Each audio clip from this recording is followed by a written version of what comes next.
ஒரு குட்டி evening vlog பார்க்கலாமா? தக்காளி உங்கள் ஊர் பக்கம்லாம் என்ன ரேட்டுன்னு சொல்லுங்கள். எங்கள் ஊர் பக்கம் 60 ரூபாய் விற்றுச்சு நேற்று கிலோ.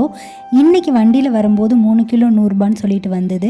ஸோ ஓகே, வாங்கி ஸ்டோர் பண்ணி வச்சுக்கிட்டாச்சு. ஈவினிங் டின்னருக்கு என்ன செய்யறதுன்னே சொல்லிட்டு ஒரே குழப்பமாக இருந்தது. ஓகே, ரொம்ப நாள் ஆச்சு இட்லியும் நல்லா சாம்பாரும் வச்சு சாப்பிட்டு அதே பண்ணிடலான்னு சொல்லிட்டு இட்லியும் சாம்பாரும் ரெடி பண்ணி சாப்பிட்டதுக்கப்புறம் மறுநாளுக்கு உண்டான ப்ரிப்ரேஷன் எல்லாம் ஸ்டார்ட் பண்ணி வைக்க ஆரம்பிச்சுட்டேன். காலம்பரை எந்திரிச்சு அறக்க பறக்க செய்யாமல் நிதானமாக செய்யணும்னா இந்த மாதிரி முந்தின நாள் ஈவினிங்கே ஏதாவது ஒரு ப்ரிப்ரேஷன் பண்ணி வச்சிட்டோம்னா மறுநாள் ஈஸியாக இருக்கும். காலையில் இவங்கெல்லாம் ஸ்கூலுக்கும் காலேஜுக்கும் அனுப்புனதுக்கப்புறம் அப்பாடான்னு சொல்லிட்டு ஒரு மையான அமைதி வரும் பாருங்க. அப்போ தான் தெரியும் நம்மளோட அந்த ரெஸ்ட் எவ்வளோ வேல்யூபிள் அப்படின்னு சொல்லிட்டு.